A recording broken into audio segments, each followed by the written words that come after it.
He's a counselor, teacher, writer, and this is one of his books. He's written another one called The Harm Reduction Guide to Coming Off Psychiatric Drugs. It's a long title, Coming Off Psychiatric. That's the one that's in 17 languages.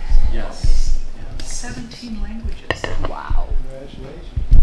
Yeah, he is a compassionate and brilliant therapist, very intelligent, and really knows his stuff. The book's great.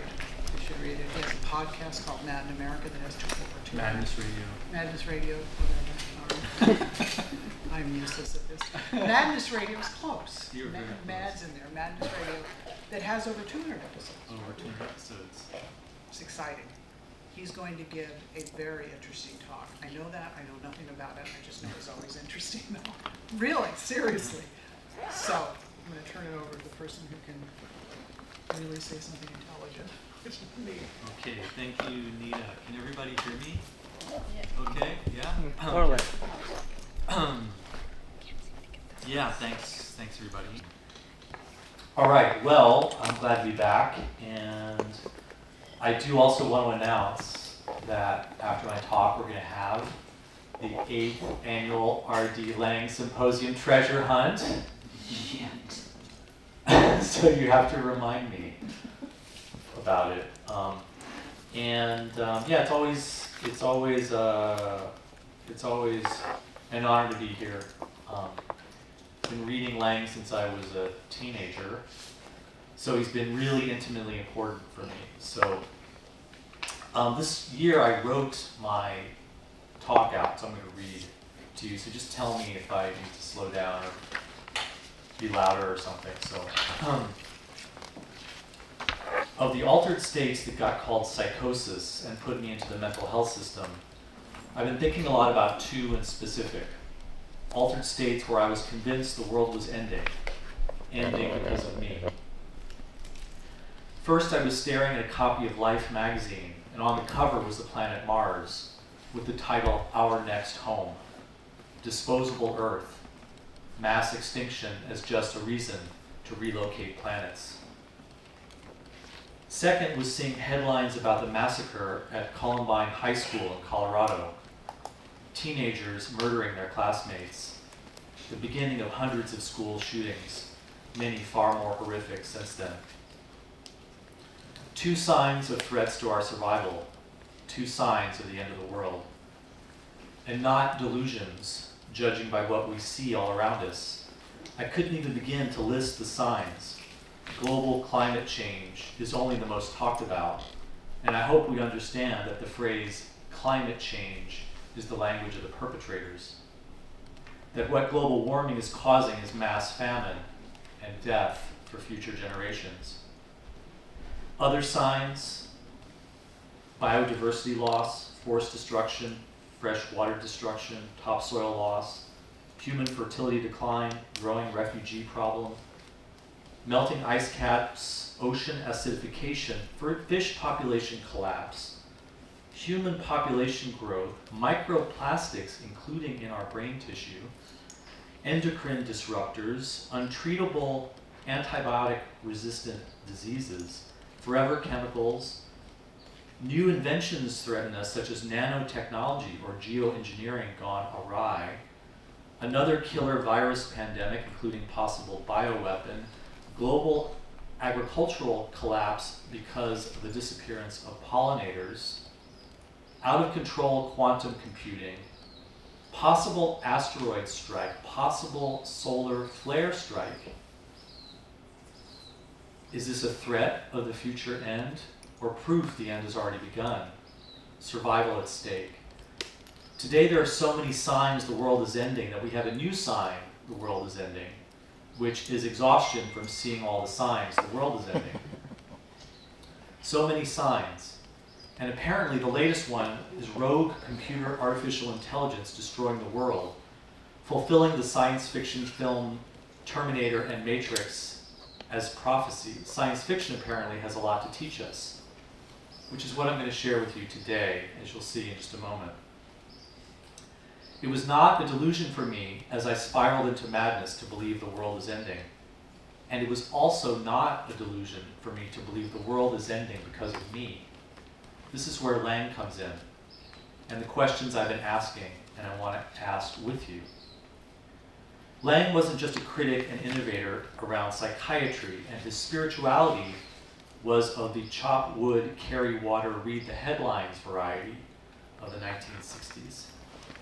He was a vocal part of the 60s left, insurrection, the global upheavals, a left icon, counterculture hero.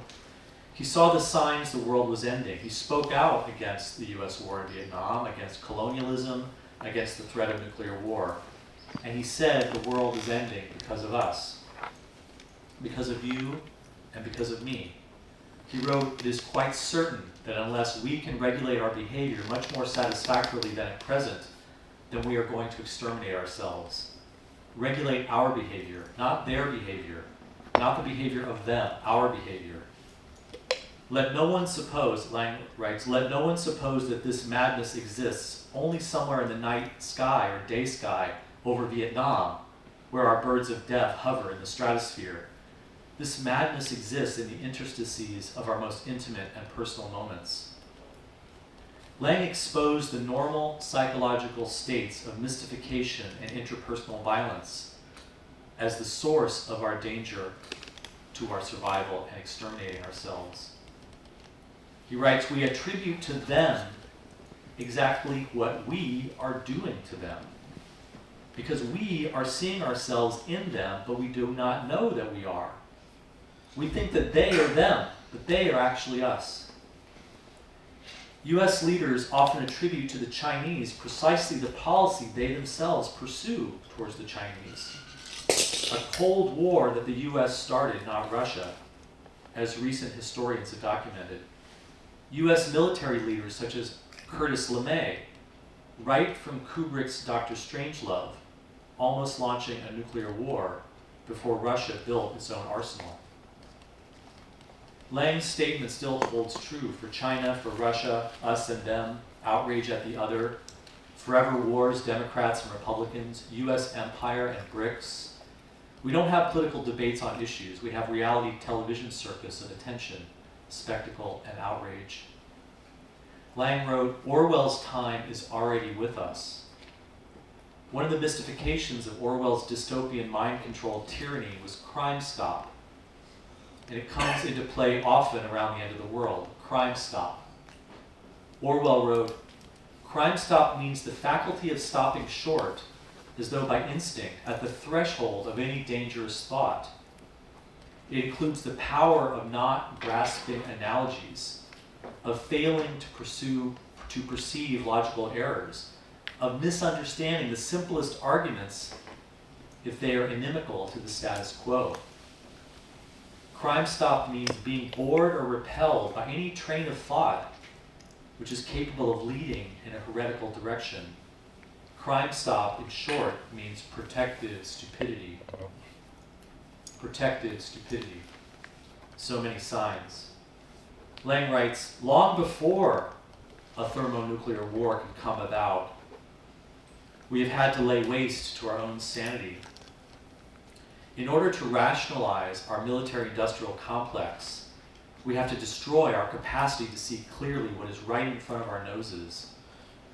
Only by the most outrageous violation of ourselves have we achieved our capacity to live in relative adjustment to a civilization apparently driven to its own destruction." So today with Laing, I'm not trying to make sense of why I was driven mad because the world is ending. Today I'm trying to make sense of why nobody else is driven mad because the world is ending. I'm trying to make sense of how we are all destroying the world ourselves and accepting it as normal. I'm trying to break through our collective stupidity. The year 1964 was Kubrick's Dr. Strangelove. So this is the milieu that Laing is writing in, is with us today. 1964 was Kubrick's Dr. Strangelove. 1967 was The Politics of Experience was published. 1967 also, Dr. Martin Luther King Jr. delivered his Riverside Church speech against the US war in Vietnam, breaking with other black leadership and the liberal establishment and declaring that the US government is the greatest purveyor of violence in the world. And on April 6, 1967, 2 days later after King's Riverside Church speech, there was also what I consider to be an important event. In April 6, 1967, NBC aired episode 28 of the television series Star Trek. This episode is titled City on the Edge of Forever. 1967 was quite a year. All three events I'm seeing were prophetic. In The City on the Edge of Forever, Star Trek faced the end of the world, the end of civilization, the end of all civilization, the end of the Enterprise, and the descent into madness. The episode was the first television show to broadcast the profanity hell. The censors wanted it out, but Star Trek creator Gene Roddenberry and writer Harlan Ellison, who won an Emmy and a Hugo Award for the episode, wanted hell in the episode. That's how important it was. The show's theme, the destruction of ourselves, was so important to them that they fought hard to keep the word hell in. And so television viewers watching the final scene of episode 28 of Star Trek on April 6, 1967, heard Captain Kirk say the final line of the show, "Let's get the hell out of here." Laing wrote, "For far too long, psychologists have given a disproportionate amount of time and effort to the psychopathology of the abnormal.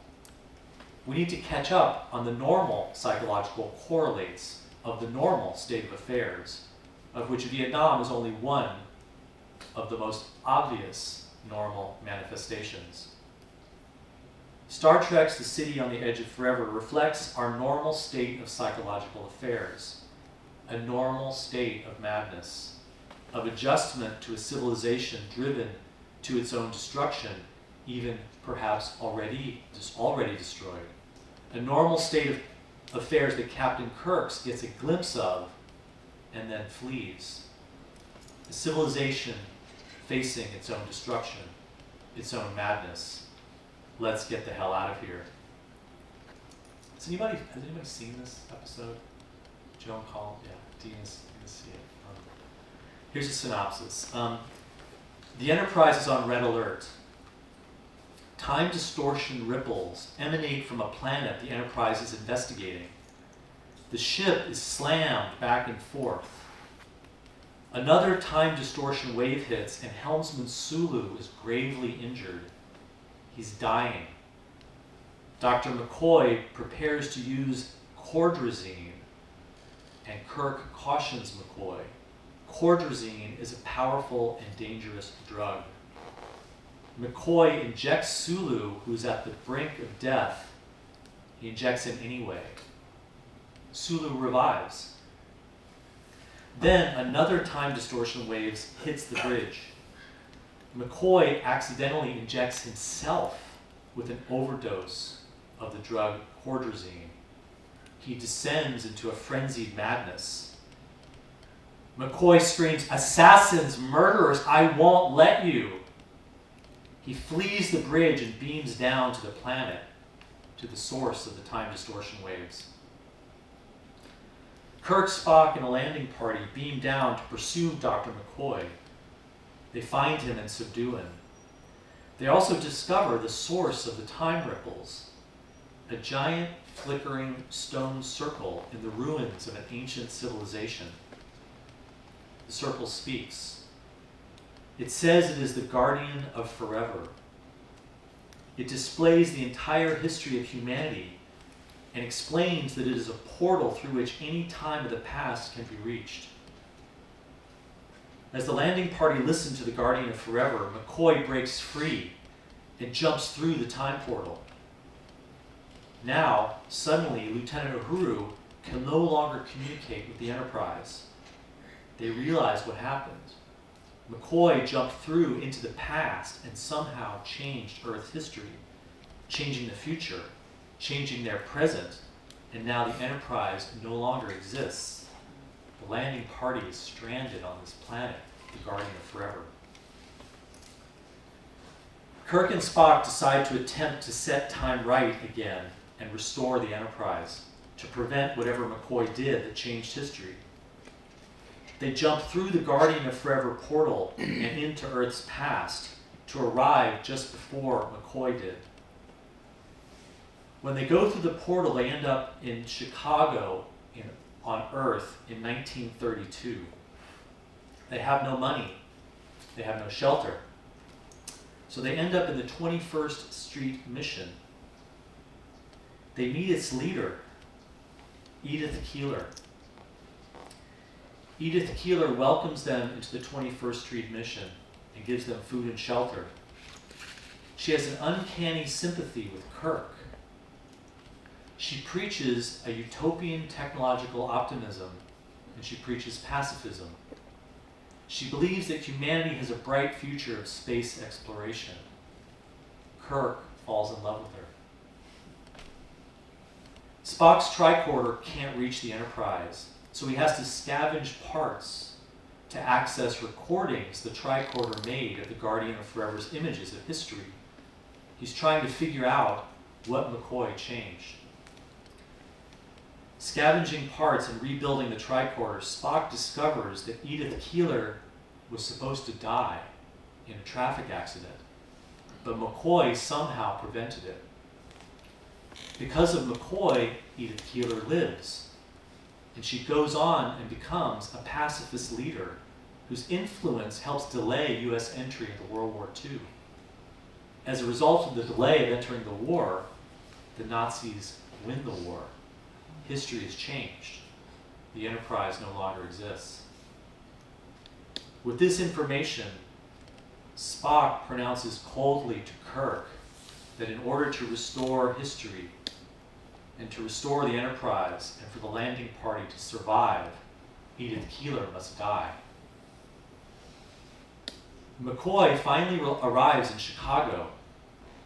The drug wears off, and he also, without food or shelter, ends up in the 21st Street Mission. He meets Edith Keeler there. Spock and Kirk run into McCoy on the street, and they rejoice. But then Edith Keeler crosses the street to join them. She doesn't see an oncoming truck speeding towards her. Kirk lunges forward to pull her away, but Spock yells to him and he stops. McCoy also tries to protect Edith Keeler, but now Kirk holds him back. The truck hits Edith Keeler. With a horrible scream, she dies. Shocked, McCoy asks Kirk if he knows what he just did. Spock replies, he knows. Kirk, Spock, and McCoy return through the portal to the landing party. Their past is now restored. The Enterprise reappears, and the landing party survives. Kirk says, "Let's get the hell out of here," and the landing party returns to the ship. On its surface, the city on the edge of forever seems an allegory to caution against the naivete of optimistic good works, pointing to the foolish pacifist sentiment of Neville Chamberlain's World War II appeasement of the Nazis, a what-if illustration of Chamberlain's folly. Instead, this episode's disturbing brilliance speaks to far deeper themes within Star Trek. The city on the edge of forever is a Langian reflection on the madness of normal civilization, driven to its own destruction, and the episode holds clues to the redemption found within madness.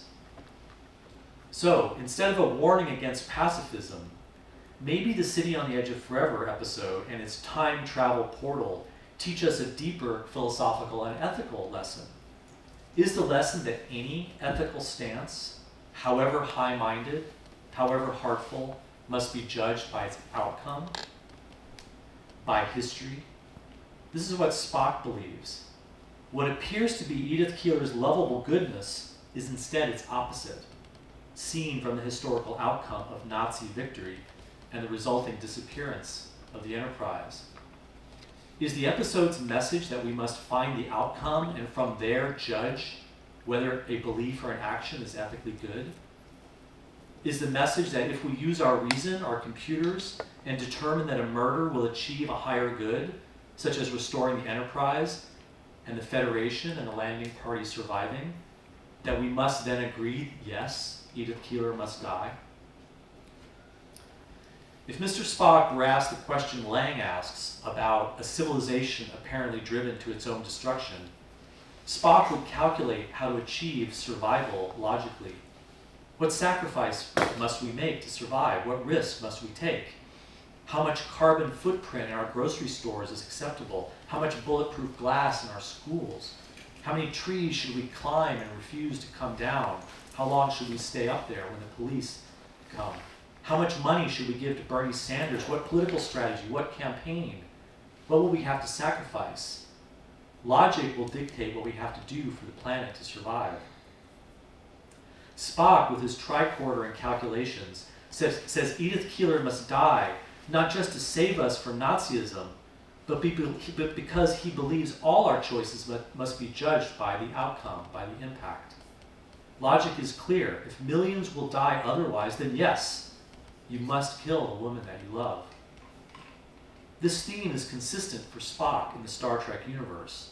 For example, in the Wrath of Khan film, Spock gives us this view in a nutshell. Logic, he says, clearly dictates that the needs of the many outweigh the needs of the few. And throughout the series, Spock counsels such cold, machine-like calculations. At the moment that Edith Keeler dies because Kirk didn't save her, and because Kirk prevented McCoy from saving her. McCoy asks Kirk, does he know what he did? But Kirk doesn't answer. Instead, Spock speaks for him. Yes, Doctor, he knows. Does Kirk know with Spock that Edith Keeler had to die, that it was the right thing to do, but now he must live with the painful memory of sacrificing love for the higher good? Pain that Spock will not live with because he's Spock. This conflict with his higher duty, does his heart cling to its pain with the same naive sentimentality that Edith Keeler held onto her pacifism? But at the same time, in the decisive moment, Kirk overcame this naivete? Does he hold on to pain that Spock won't hold on to? Because he followed Spock's rational choice but felt a conflict Spock didn't feel. Is this why Kirk says, let's get the hell out of here? Because of that sacrifice he had to make? Or does Kirk know something else that he doesn't speak? Did Roddenberry and Ellison fight to have Kirk speak those forbidden words to emphasize a darker, more obscured, forbidden message to this episode? Let's remember that yes, Star Trek is premised on the science fiction power of technological reason to animate a utopian future. And yes, the Enterprise's science officer, Mr. Spock, does embody the utilitarian logic of modern technology, the cold utilitarian logic of modern technology. But the show and its recurring themes complicate technology and challenge the assumptions of science, just as Laing did. Star Trek also tells us that Mr. Spock is too dangerous to be in charge. Mr. Spock is put in second in command, under Kirk. Spock has the authority of science and logic, but the show also makes him half Vulcan, only half human.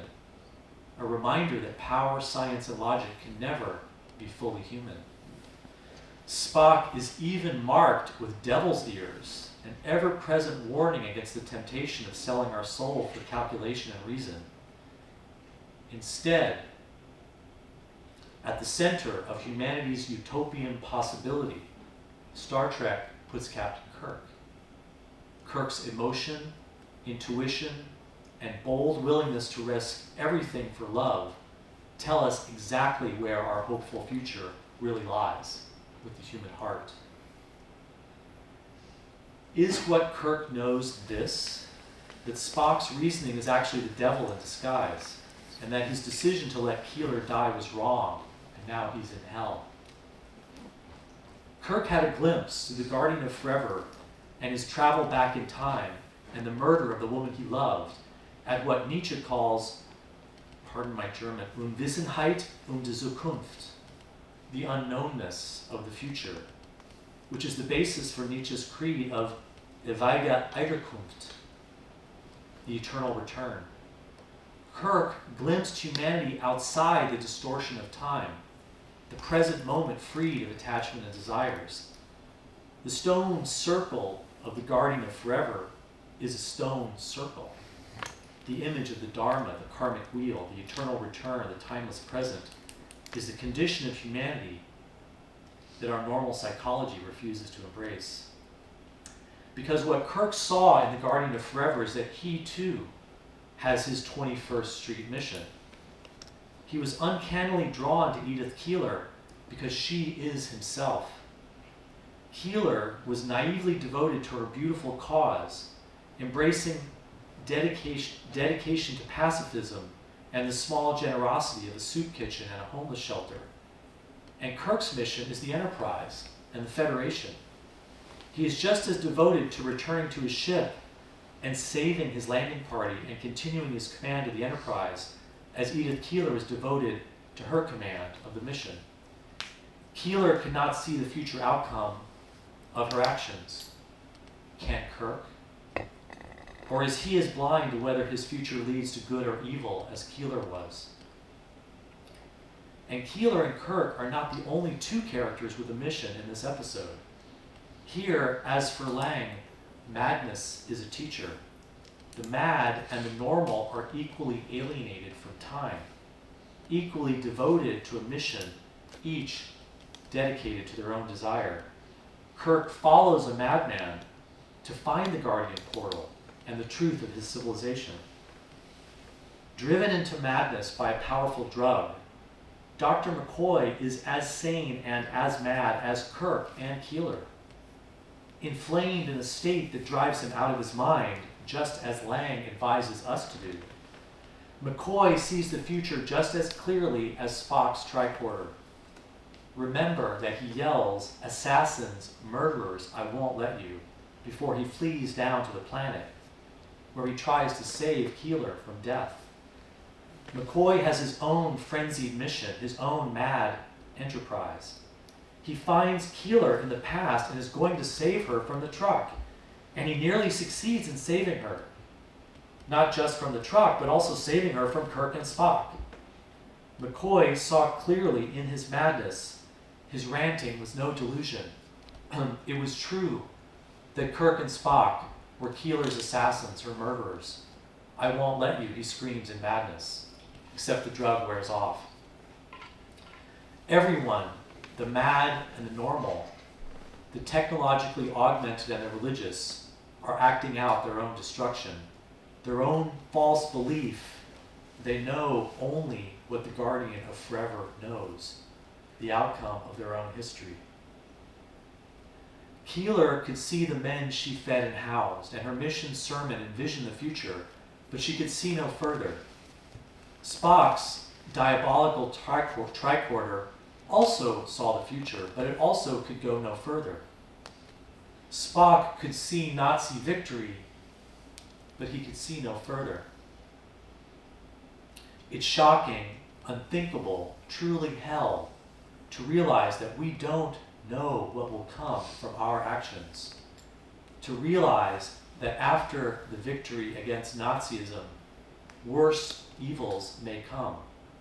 Just as it would be shocking, unthinkable for Edith Keeler to imagine her message of peace would lead to mass murder. The US war in Korea, the Vietnam War, the war on terror, Hiroshima, climate emergency, Curtis LeMay's firebombing of Tokyo, the sixth extinction. We defeat Nazism, but now we face destruction, ecological catastrophe. Mass murder, arguably on a much vaster scale than even the Nazis envisioned. Murder with a different ideology, different words, but death is death. Breathing poison is breathing poison, whether in a death camp or a dying planet. Another of my favorite science fiction shows is Battlestar Galactica, where the robot Cylons take over and try to exterminate humanity. At first you're on the side of humanity, but then you learn, spoiler alert, the Cylons are protecting the survival of the universe from destruction at the hands of ecocidal humanity. Who are the good guys, us or them? One could make an argument, perhaps as a script for a new episode of Star Trek, that US empire did not defeat the Third Reich, but in fact absorbed it. The millions of deaths at the hands of the US military machine and CIA after World War II hint such a possibility may not just be science fiction. The biography of CIA founder Allen Dulles reads like the biography of a Third Reich officer. The history of Latin America doesn't ask who taught the torture of dissidents there. Was it Nazi soldiers that were smuggled out of Europe by the US? Our grandchildren, living in the murderous ashes of our future, may see little difference between Auschwitz and Exxon as names for evil. Even perhaps the word Esalen, stolen from native people, will be just another name for evil, synonymous with our time's genocidal, affluent indifference, another sign of civilization driven to its own destruction. Laing writes clearly that our world is a social world system that as a whole presents more and more the appearance of total irrationality, ruins of a civilization not truly civilized. Failing to learn the lessons all civilization fails, collapses. Hypocrisy, the guardian of forever, is surrounded by ruins. Watch the so-called news media today and ask if Laing did not get it exactly correct. He writes, "The cynical lies, multifarious deceptions, and sincerely held delusions to which we are now subjected through all media, even the organs of scholarship and science, force us to a position of almost total skepticism. There's almost nothing we can know about the total world system. Nothing we can know about the total world system. The guardian of forever agrees." And here is the crucial point, the message of the episode of the city on the edge of forever. We have to begin, Laing says, by admitting and even accepting our violence, rather than blindly destroying ourselves with it. But it is possible to know that we cannot know. It is possible to know that we cannot know. We must put no trust in princes, popes, politicians, scholars, or scientists. I would add, put no trust in tricorders, no trust in science officers. It is a common theme in each episode of Star Trek for Kirk to defy logic and follow his heart. Kirk defies everyone. He defies the rules, he defies the Federation, he defies the Prime Directive, he defies the advice of his science officer. He risks the many for the one. He jumps with his intuition. What makes Kirk Kirk is that Kirk doesn't logically go. Kirk boldly goes. Kirk puts his trust not in princes, popes, politicians, scholars, or scientists. He follows his heart. Except in one episode. In the city on the edge of forever, Kirk cannot stand what he has seen. The Enterprise, the Federation, is his own mission. All have as little guarantee of a good outcome in history as Edith Keeler's pacifism and her mission. Kirk's heart told him to save the woman he loved. Instead, Kirk put his trust in the survival of his mission, the Enterprise.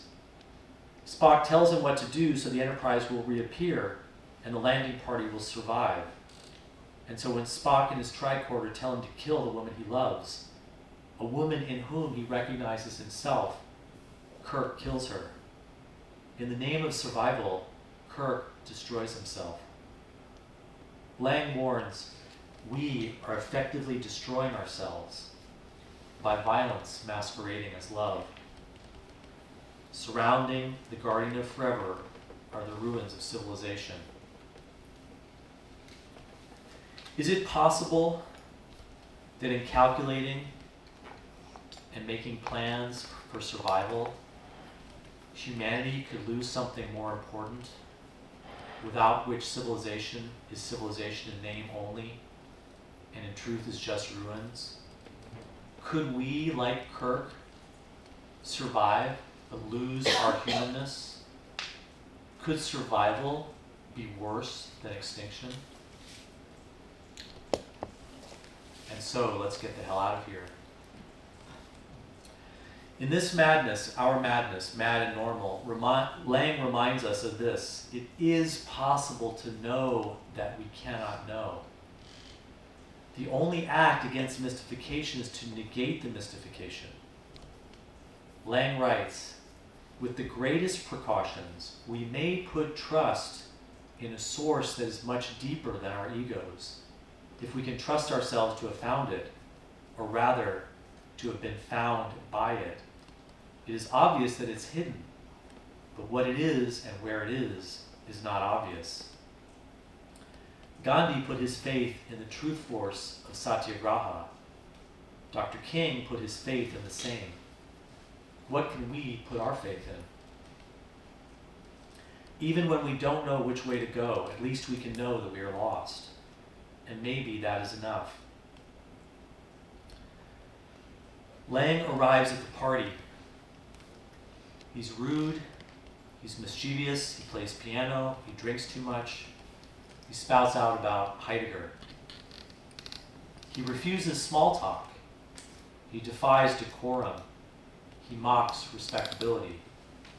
And then he sits with people and does the hard work of psychotherapy, which he says must remain an obstinate attempt of two people to recover the wholeness of being human through the relationship between them. And Laing created Kingsley Hall, please remember, not just as a place for the mad to be normal, but as a place for the normal to go mad. Laing tried to say, stop. Our normalcy is mad. We're destroying ourselves. I don't know where to go from here, but this I do know. We need to stop. We need to let our enterprise disappear.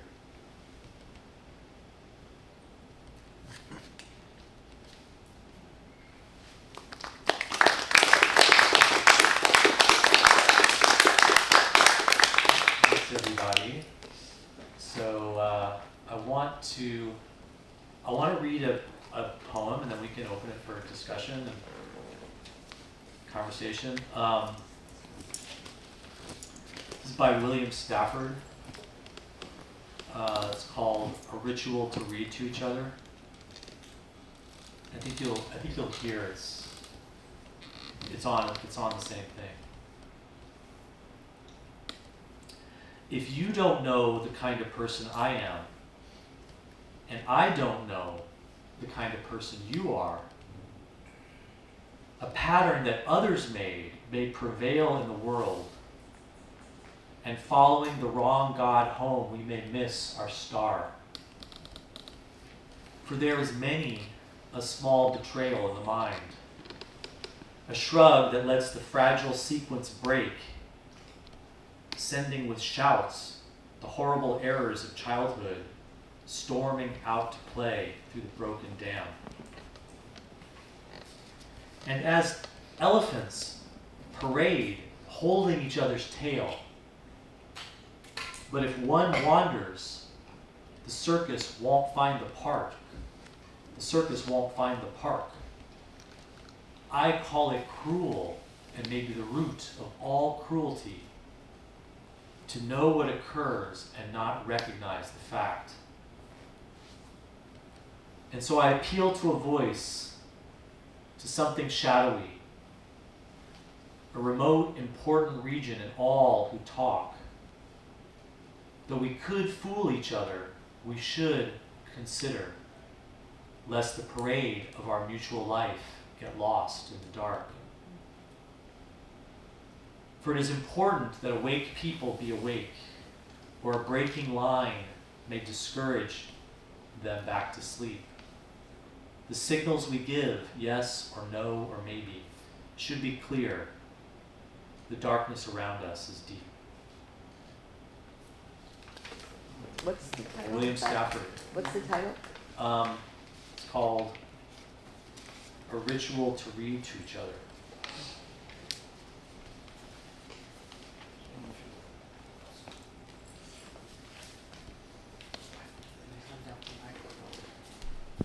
Thank you. It was interesting to see you read it. Seeing me read it was interesting. It was, yes. Yes, I mean, I really, the overlay with Star Trek, which I have not seen that episode, but when it ended with, we need to let the Enterprise disappear, which of course is, yes, obvious. And what really struck me was the driving force to go back and do something different. That driving force, and maybe that's still better. That's what I'm struggling with. That's interesting. Yeah, there's a lot in that Yeah. episode. It won a lot of awards. Yeah, I scratched the surface of it. Anybody?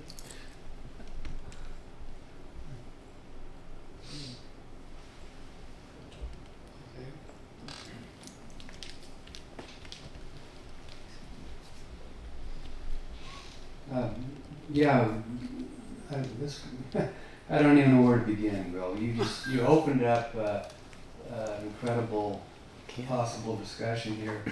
As a coincidence, my next forthcoming book is called End of the World, Civilization and Its Fate. Is it going to come out in time, you think? Well, who knows? Yeah. So I share your concerns, that's for sure. Where do you start?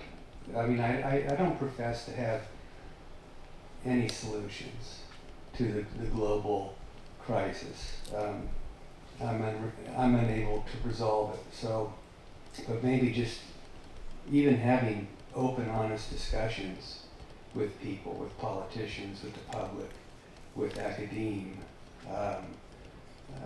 with humanities is a starting point.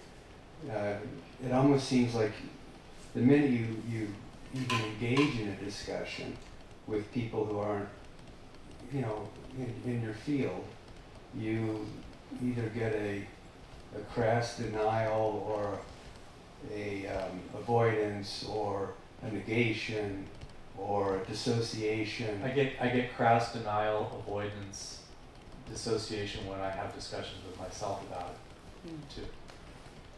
That's right. We're all internally divided. So on one hand we see the ruin right in front of us. On the other hand, we can't come to believe it's going to happen. It's something that I refer to as the global bystander effect. We're witnessing the crime. Nobody wants to lift a finger. Everybody walks by, but we see what's going to happen. But when you compound all those existential risks, not just the climate crisis, but the complexity of who we are, Laing's notion of violence, that we're inherently violent as a species. I don't think he says that. He does. He doesn't say that. Okay. Well, I would say that. And of course, that's just one element of who we are. But it's such a massive problem, whether it be the ecocides happening, whether it be the fact of in 20 years, we're gonna have 10 billion people on the planet. You imagine, you know, the resources, the water scarcity, the food scarcity, where people are gonna live. Are they gonna live in harmony? Are they gonna, is it gonna just simply compound our human aggressions due to the disparities? And not to mention, well, I mean, what's going on in the world? So, technology. I have some thoughts about that. Yeah, I'd like to hear. So this spirit that kind of animates my thinking about this, I think, is also the spirit that when we started the Freedom Center, we didn't start an activist group against psychiatry. We started an activist group against psychiatry and a support group simultaneously. It's also the spirit that's animated me to speak out against sexual misconduct, even at my school, where I ended up losing potentially lucrative professional relationships. It also maybe is the spirit that animated us organizing Mad Camp, which was a summer camp gathering focused on relationships. So it's something like an inquiry about how can I be more human right now, even as I'm aware of all these permutations, because I don't know what will happen or how the chain of history will happen, but I do know where I fall in love. I do know what I feel enlivens me, and I feel like what connects me with other people. So somehow doing those things, and then also thinking a lot about doing those things together. You know, like the ship is going down, and there's no way to rescue it. Do you just keep trying to rescue it, or do you huddle together and start singing, or do you somehow try to do both, or what would Captain Kirk do? And it's not about me. I have no idea what I'm doing either. It's a lot of questions, but it's also about the question of risk and sacrifice, and what kind of risks. I think William James said that the greatest moral disease of the educated classes is the fear of poverty, and I think that's where our protective stupidity comes in. Like we could speak out, we could take a step, but we are afraid the sequence will lead us to being poor, or being homeless, or losing our job, or losing our status, or rocking the boat. Making it very difficult for whistleblowers to come out, because the whistleblower becomes scapegoated so quickly. So, I mean, these are just the things that I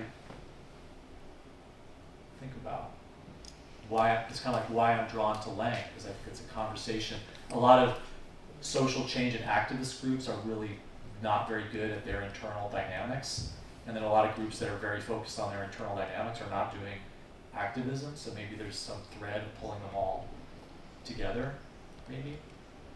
But also I think just knowing that it's like happening right now.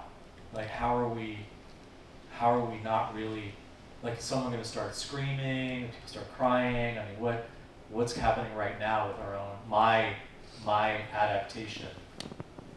Because we've, like I said, one of the signs of the end of the world is being exhausted. It's signs of the end of the world. I mean, there really are, so, Gary.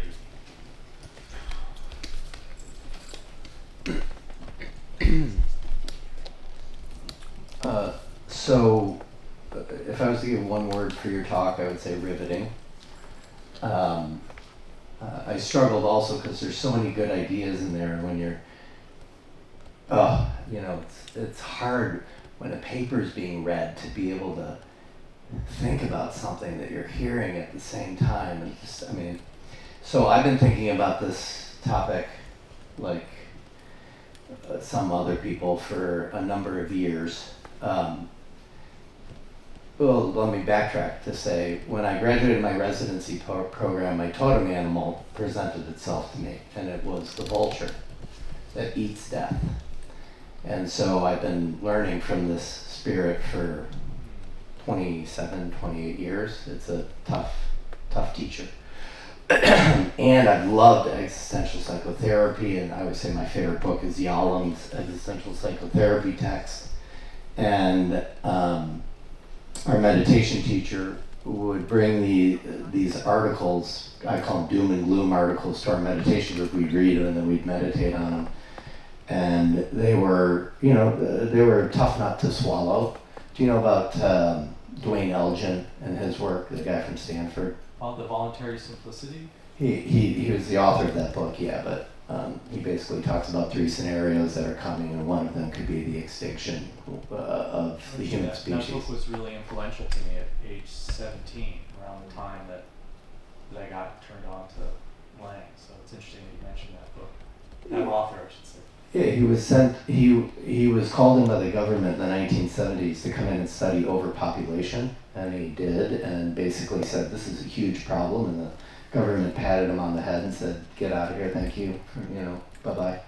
And he went back to Stanford and studied it for 50 years. And his book Choosing Earth basically goes through the 3 scenarios that could happen. One of them being extinction, one of them being authoritarian regime and extinction, and another one being where we come out of it. So, one thing to think about is how do you influence that in a direction where it doesn't go to extinction, but does go to, some kind of survival. So I went to this year's American Psychiatric Association conference. I went to every lecture on climate change, and nobody talked about overpopulation. And you just brought it up, John. And I think it's such an incredible topic to think about, because the Earth only has so much of a carrying capacity, and 10 billion is a little bit beyond that carrying capacity. Dwayne Elgin says the carrying capacity is 2 billion.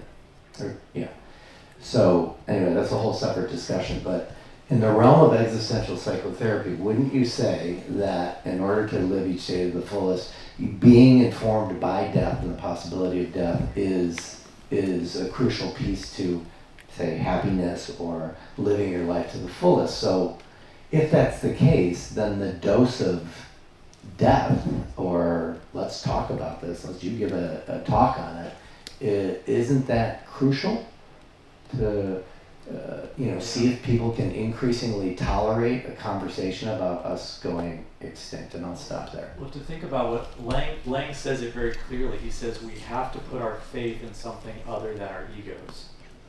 He doesn't say what that is or how to find it, but that's what's needed.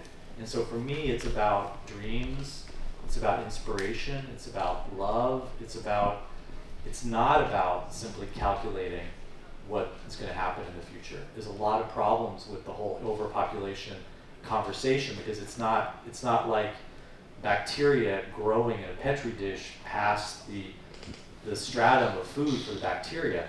The bacteria have class differences. There's colonialism. There's a certain bacteria at the top of the petri dish who are consuming most of the resources, and the overpopulation argument's been used to rationalize class society and colonial society. But even as I'm making that response, my tricorder is running to give you like a Marxist, because Laing was very favorable to Marx. He cites Marx in multiple places in his critique of the exterminism of civilization. But it's somehow, even as you're doing that, to not just be looking in the tricorder and shut down all these other things, like spontaneity. And one of the most important people in human history, do people know who Vasily Arkhipov is? Vasily Arkhipov, you know who he is? He's probably the single most important human in history. Because during the Cuban Missile Crisis, people know the Cuban Missile Crisis was it's not that the two sides might have gone to war. It's that around Kennedy were people like Curtis LeMay, portrayed accurately in Dr. Strangelove, wanted a massive nuclear war, because they calculated you lose 40 million Americans, 160 million Americans, and now we've dominated globally. We have not let the Soviets build up their arsenal. It wasn't that it was going to accidentally be a nuclear war. It was that things were going to lead somewhere, that the hawks, were going to make a nuclear war happen. So Vasily Arkhipov was a sub-commander in a submarine, and they were around Cuba, and there were U.S. destroyers because there was all this question about whether lines had been crossed, so they're dropping depth charges. And apparently what happened was that the sub that Vasily Arkhipov was on, they were getting attacked by these depth charges. They did not have any contact with Moscow. And their protocol told them that if you're cut off and you're attacked in this circumstance, that means that the attack is underway, the U.S. has fought the first strike, and you have to start shooting nuclear weapons, because they had nuclear armed torpedoes. And so their protocol said that they have to shoot down. If they had shot a nuclear torpedo off and destroyed like the entire bunch of battleships, destroyers, whatever, around Cuba, that would have been a pretext and opportunity for the Hawks to retaliate, and then you would have had. And the rules of engagement for the sub when they're out of touch were that the commander and the two sub-commanders all have to agree to turn the keys and launch the nuclear weapons. And the commander was like, we have to do this. We can't let them do first strike on Russia without striking back, because then we'll have no power when it's over, and it'll be. And Vasily Arkhipov said, no, I don't. Why did he do that? Was it logical? Something else is going on there. And I think that's where Laing says we have to put our faith. There's some things like Heidegger says, only the gods will save us, only the gods will save us. Some quote from Heidegger.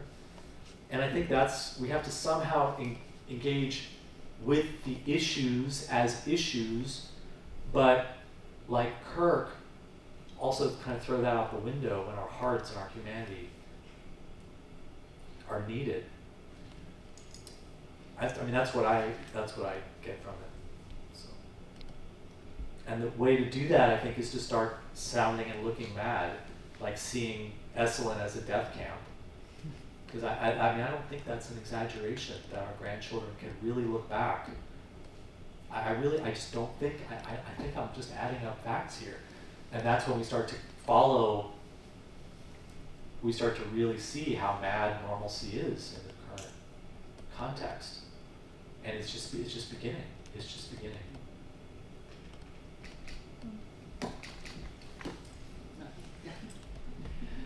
You know, you said something about, so what do we do? Do we try to save the Enterprise or huddle together and sing songs? And during your talk earlier on, I was thinking, oh yeah, moving chairs around on the deck of the Titanic. And, you know, it's a common, people say, oh, we're moving chairs around the deck of Titanic, as though that's a stupid thing to do. Right. But what if that's the thing to do, and we're moving the chairs together and just keep playing music, because it is going down. And or that could be the most monstrous belief. I know. You see, so it's about finding what is the source of, is it my ego saying, don't trust the ego? Is it my ego? What is there's something deeper. Yeah, and we don't know. Yeah. I mean, I don't know for sure. I don't know. I don't know anything. I don't know, but I've always heard that, I've always heard the deck chairs on the Titanic, and it just suddenly occurred to me, well, maybe. But that's the level of, because I mean, do people know what transhumanism is? Yeah. So there's a lot of people, billionaires, who really believe that eternal life is somehow achievable by uploading consciousness into machines. And we're going to start to see, like Alan Watts is coming back. You're going to be able to have a conversation with Alan Watts, because there will be an AI chatbot that looks identical to him, because the animation will be photorealistic, and it's going to sound like him, and it's going to have as brilliant discourses as he will, and you can have conversations with him. And then we start to think, well, what's going to survive? Artificial intelligence? It's consciousness uploaded? What is actually going to survive the Earth? There's not actually there's been no demonstrated proof that the human organism can live, physically, biologically live outside of the Earth. The guys who orbit the Earth, and it's like there's all these problems, diseases, exposure to radiation. These are like very deeply genocidal, exterministic fantasies that are moving into ruling positions. in global capitalism. And I'm happy to see the empire declining, but I'm also terrified because an empire, the most dangerous empire is an empire that's cornered.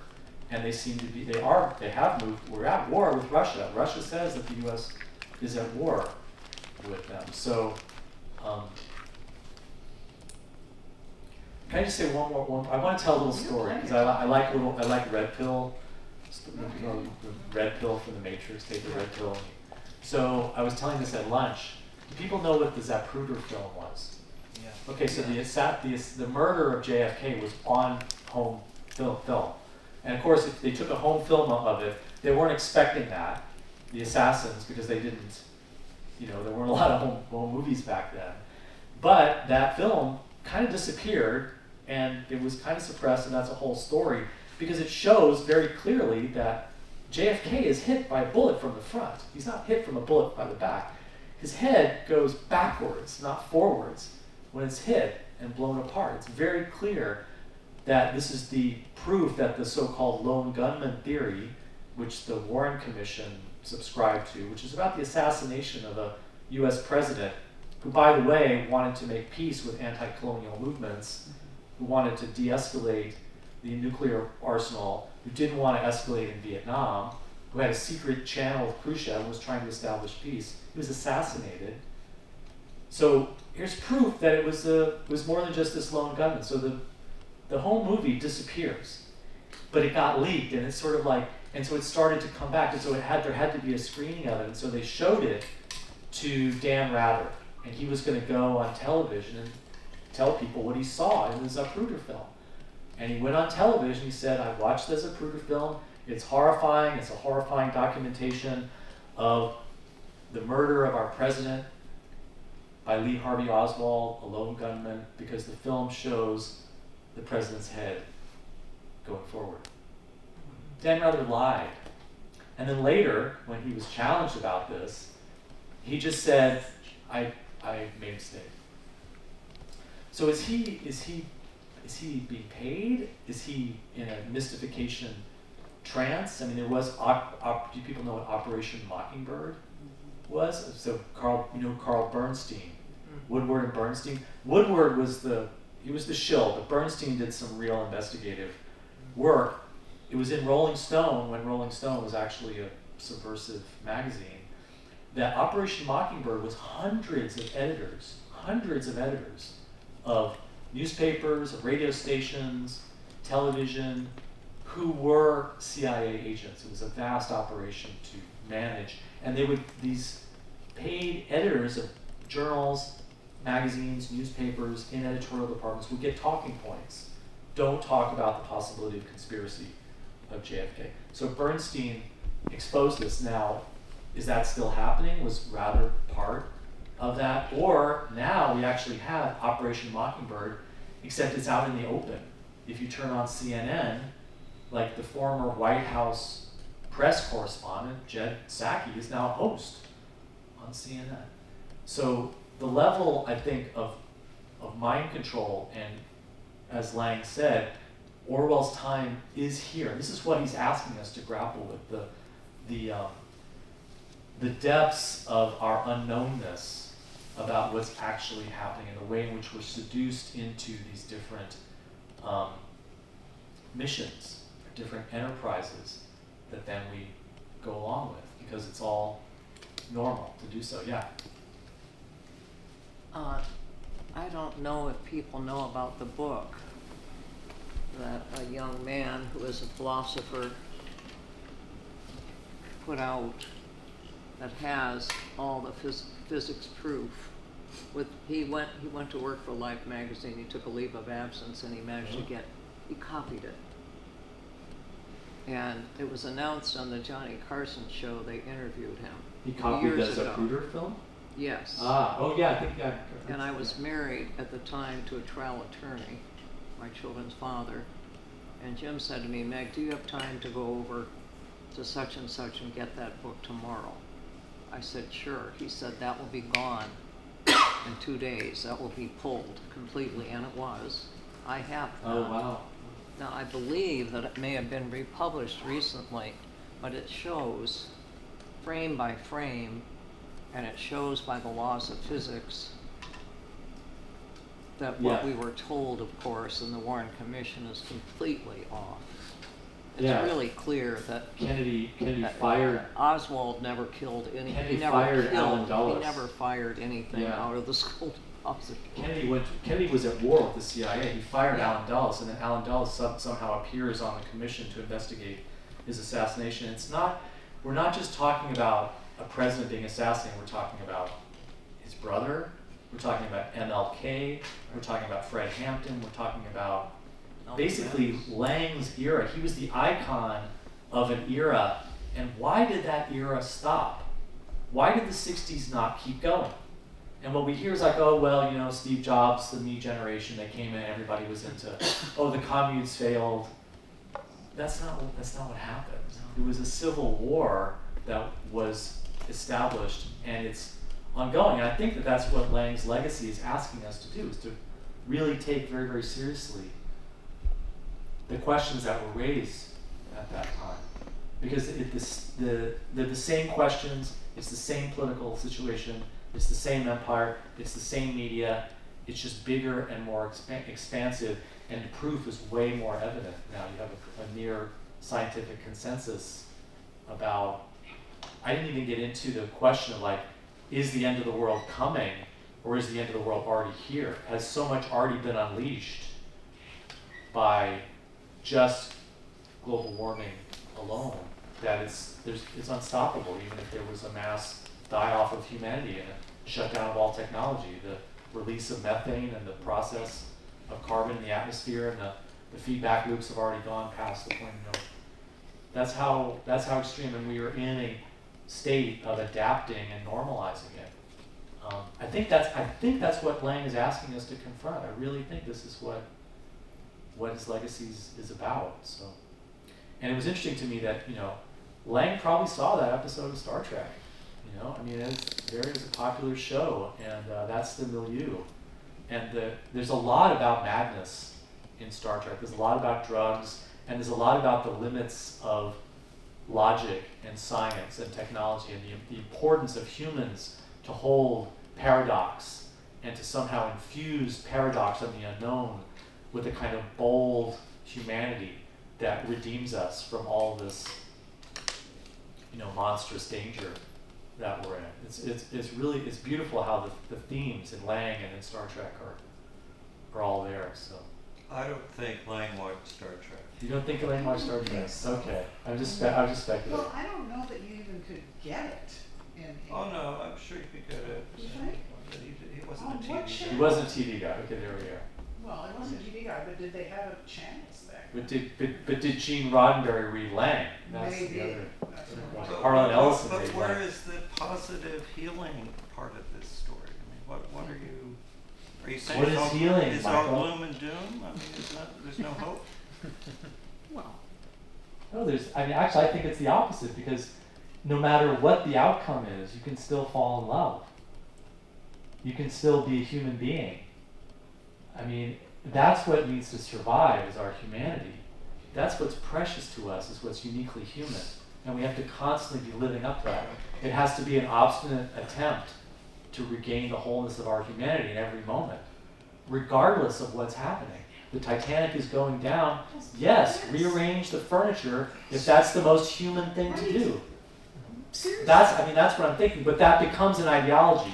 Well, That's my maybe. ego preaching an It ideology. doesn't You know, it's like, have to become an ideology.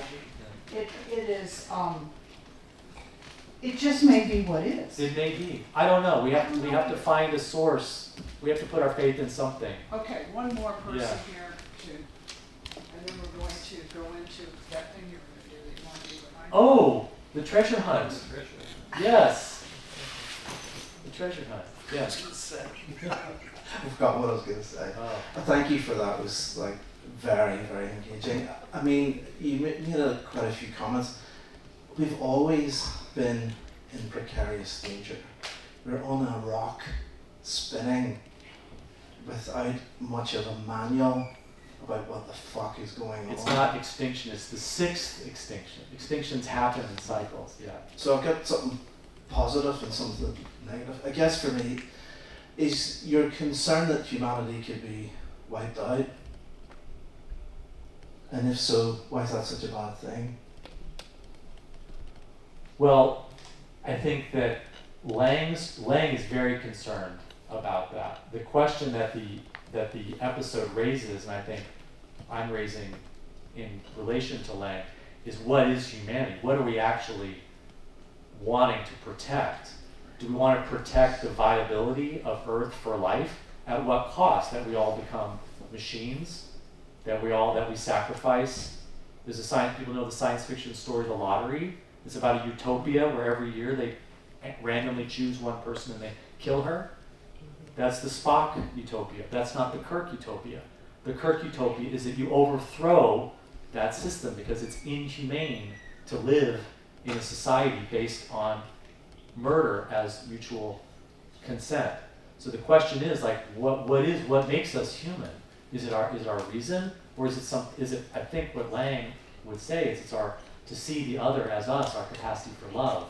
The fact that I can know that you are me and I am you, and we're in this mutual co-arising, and we can accept and embrace and not trespass and that's what we have to protect. And if that means going down with the Titanic, then fuck the Titanic.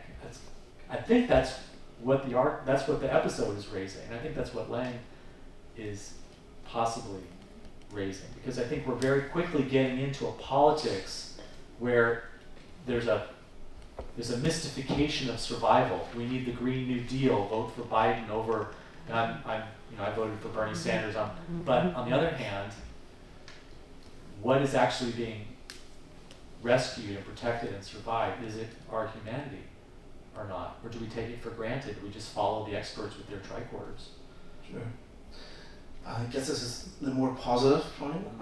I was born into an armed conflict, so I grew up with carnage, war in Belfast, and in the darkest moments when I recall our two communities going to go the whole way into the abyss, weeks of tension, this is just going to descend into absolute out-and-out civil war every single time something happened, just to pull back from the abyss. Wow. against all odds. Against all odds, and maybe that's what we have to put our faith in, not our calculation. All logic. And I don't know how familiar people are, but when Martin McGuinness shook the hand of the Queen, that would have been on a par with Bin Laden shaking Bush's hand. It was inconceivable. So I think there's always hope for humanity. I think that's why I don't think Laing says that we're inherently violent. He definitely believes in the possibility of some kind of something different, and that's also Kirk's position. Whereas Spock says, no, there's no hope for either killer. She must die in order to defeat. It's not human. There's something that's missing. I don't know how to articulate it or how to stand for it, but I can feel it. I love your passion. I think I would say Laing thought we were all inherently loving. Inherently loving. Yes, and therefore his incredible disappointment in what he saw. Yeah. Right? I mean, that's the nature, that incredible love, and yet so much violence in the name of love and all of that. But I think he was a pretty compassionate, loving guy and believed that everyone had that ability. And that's why he's kind of shaking everybody all the I time. think it's very hopeful, but it's a hopefulness that's willing to face what's actually happening. The normalized violence that we live within in this technological commodified empire that's running the show and destroying things. Well, since you're bringing the positive experience into a lot of your thinking, he was in a very dark place when he wrote that book. And I don't think it was apocalyptic, like the human race is fucked and it's all going to hell. I don't think so either. It was on the context of schizophrenia and the debate about the family's role in that and whether families were driving children crazy. And Laing's point was that no, it's not the family, it's the world. Society is like that. there's a lot of evil, a lot of violence in the world. And that's the problem. Some people break down, go nuts. But he wasn't saying that the world is doomed. And later on, he told me that he regretted the tone of the book. A lot of it was inspired by Nietzsche and Freud's civilization discontents, very dark visions of the future, the world's going to end and all that. But I agree with Nietzsche. Later on, Laing kind of got more optimistic and felt that even though as bad as the world is, you can still find your own heaven. And that would be through finding people to love. Yeah. And of course it raises the question, we're all going to die. The world is going to die. It's either going to die pretty soon, or it's going to die when the sun burns out. So, we the human race is doomed eventually. And, but that's not really what he was trying to get at. He was just trying to say that, yes, the human race is very, very violent, but it's also very loving. So in a sense, we have a choice in it. Well, We're not prisoners Yeah, of the environment. I see that era as facing something that we then turned away from. Yeah. And I think that maybe at moments in our lives, we have the capacity to face something, like a dream to become an artist or to create something beautiful or to really sacrifice or do something noble, and then we can maybe pull away from that as we get older. But it still remains a part of us. There's maybe many different Langs. But I don't think he was saying that we're doomed. I'm saying that in the present arrangement of things, the way that we regulate our behavior, we will destroy ourselves. Star Trek argues that humanity is not doomed, that we can escape, the destruction of the Earth, we have a future far, far, far. I mean, why not? Maybe, but the question for me is, what is it to be human? I think that's the question we're trying to live with. I But don't we're think he avoiding believed that. it was going to get better. I don't think he believed it was going to get better. He was saying this is what it is. Yeah. And to live with Accept it.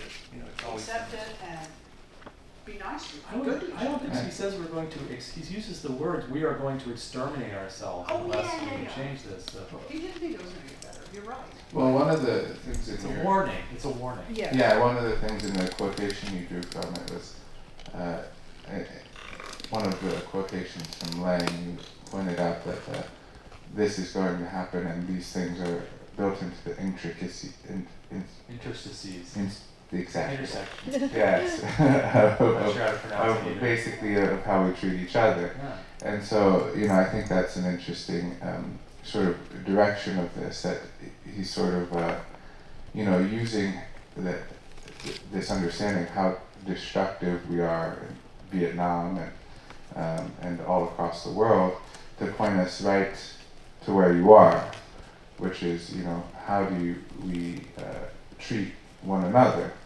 And I think that also, I was thinking the Star Trek example is such a powerful one, but the metaphor of that story,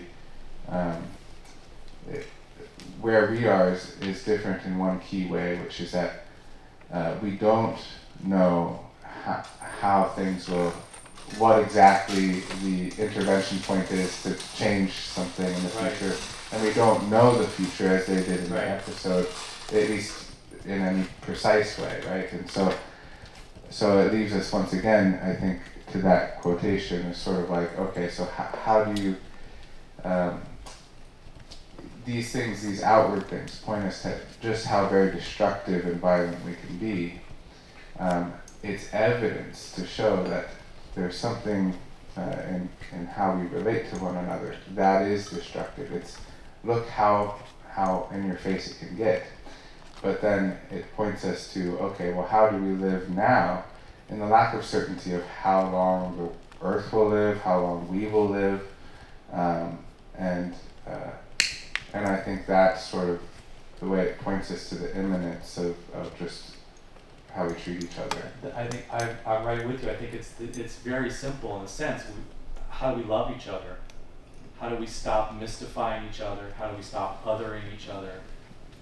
Because it starts in the interstices, and then it's like pretty soon people are mobilizing nuclear war and support for nuclear war through the media. And it's the othering, it's the mystification, it's the not seeing myself in you. It's not being able to fall in love with the world. That's really what Kirk turned against. He fell in love with Edith Keeler, who was a representation of himself from another time. And he severed that because of the ideology, the commitment, his ego is, and he should have just stayed with love, regardless of what the tricorder says. I mean, that's my sense of it. Oh, we have one more. Yeah, I don't need the mic, but I guess I use it. These things make me nervous. So as far as it's very intellectual and analytical, everything. I really enjoyed it. As far as how this pertains to mental health, right? As far as how do we, when we generalize the world, we generalize politics, and they all consist of individuals, right? And the individual is educated by his or her experience, right? And how would you say to go about each person analyzing the facts for themselves, right? Because the facts have been politicized, the facts have become very blurry. I mean, not everybody has this type of maybe ability or just time to analyze these things, you know? So it requires a certain amount of leadership in the world that we don't have today. And how can we learn to trust that leadership? That I think is exactly the right question. And maybe the Star Trek episode shows that Edith Keeler, in her simplicity, she's very hopeful. She has this very hopeful vision. Her heart is open. She has the capacity to fall in love. And she's giving shelter and soup. And there's this vitality and this trust that she has. And maybe she's connected with the source deeper than our egos, maybe. So. Sort of bring it back to what is healing. Mm-hmm. I mean, I think I think healing is healing ourselves, and you know, I think we're past having good leaders and good parents, for that matter. That's what Laing says. You don't put any trust in any leaders. No, and that's not just him being hyperbole. You know, it's true. Yes. And that it's really, when we heal ourselves, then we can fall in love. Then we can trust our intuition, and then we don't go around doing really horrible things. It's when we're blinded by ideology, which is what happened, that he went against he did not want to kill her. He didn't want to, no. And he did it.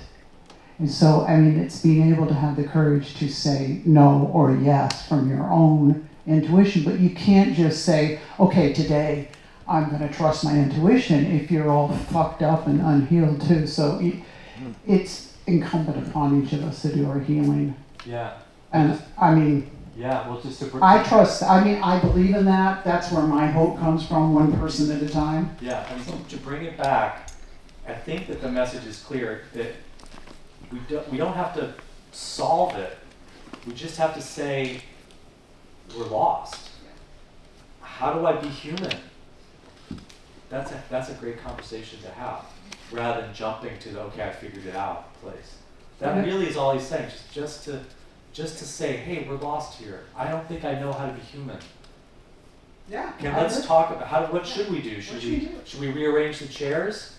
Should we start bailing water even though there's no point? Together doing that, bailing water. Or there's a pointer. Yeah. You know, I used to give these workshops in another context, and I don't know how I stumbled on this compass, like a literal compass, and it had instructions in it, and it's saying how to use the compass. This will make relevant to what you're saying. And one of the instructions was, first off, if you're lost, stay put. Stay put. Yeah. Yeah, and admit it. Yeah. So. Well, thank you. Thank you. Yes, thank you all for this stimulating conversation.